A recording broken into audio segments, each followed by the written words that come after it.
sommes au deuxième jour de mon road trip moto en Roumanie. Ce matin, Brașov était encore endormi, les touristes pas encore de sortie.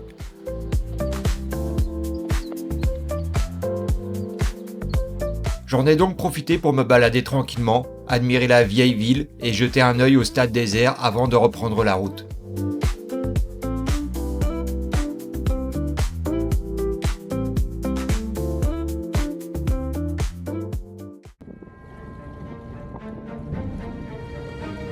Et me voilà arrivé dans le petit village où se cache le château de Bran, aussi appelé le château de Dracula.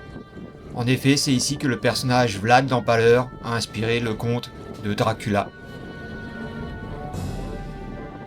Et le premier défi du jour, ça sera de trouver une place de stationnement. En effet, c'est envahi de touristes.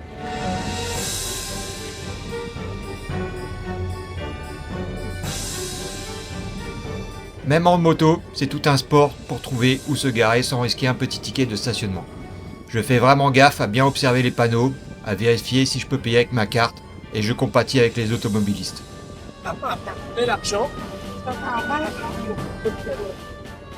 Pour nous, c'est un poil plus simple de se faufiler quelque part, mais clairement, c'est une petite aventure en soi de trouver une place.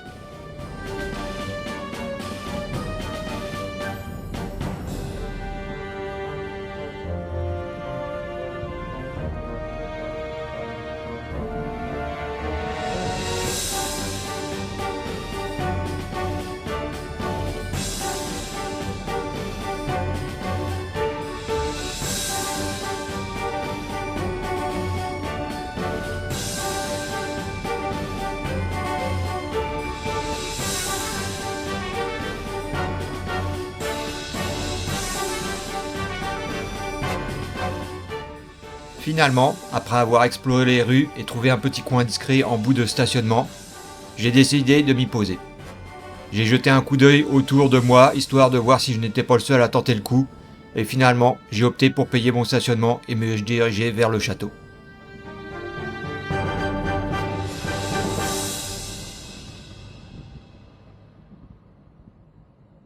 Alors une fois à l'intérieur du château, voilà cette fameuse photo de Vlad l'Empaleur, l'inspiration du comte Dracula. La visite est franchement sympa, même s'il y a une foule de touristes partout. À droite, c'est pour les touristes standards, et à gauche, c'est la file VIP, où il faut payer un supplément. J'ai appris à mes dépens qu'en payant ce petit extra, on gagne un temps fou. Sinon, honnêtement, je serais encore en train de faire la queue pendant que je vous parle.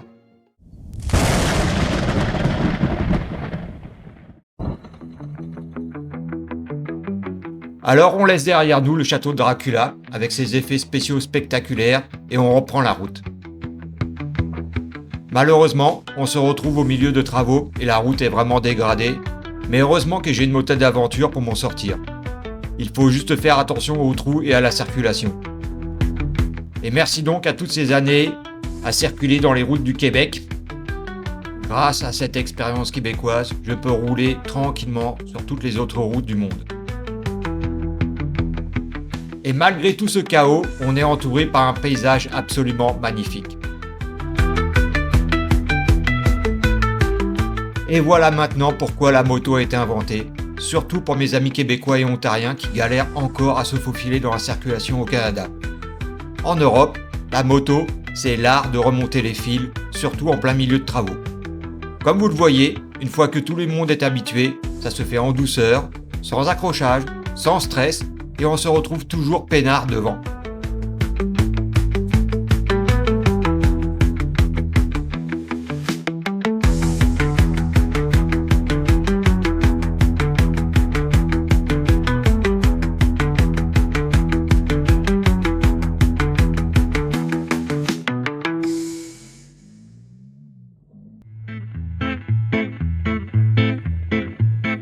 Et des travaux, comme vous pouvez le voir sur ces images, il y en a vraiment, mais alors vraiment un paquet tout au long de la route.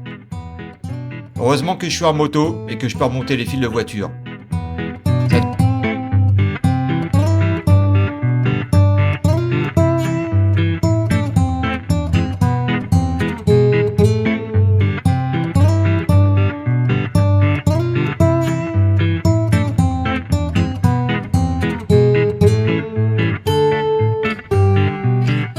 Ça n'empêche pas d'apprécier le paysage parce que cette fois-ci, je ne suis pas en mode course. J'ai prévu de petits trajets pour ce road trip, autour de 300 km, et ça me change de mes habituels 500 km ou plus aux États-Unis et au Mexique.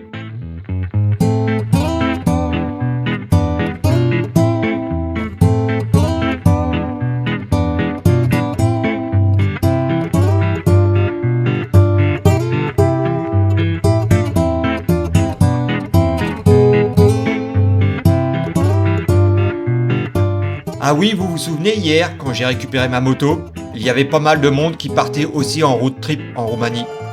En fait, c'était un groupe de touristes israéliens et je les ai recroisés sur cette route. C'était un vrai chassé-croisé. J'essayais de passer devant eux, mais à chaque zone de travaux, ils me rattrapaient par derrière. Donc, je redémarrais le plus vite possible pour garder un peu d'avance.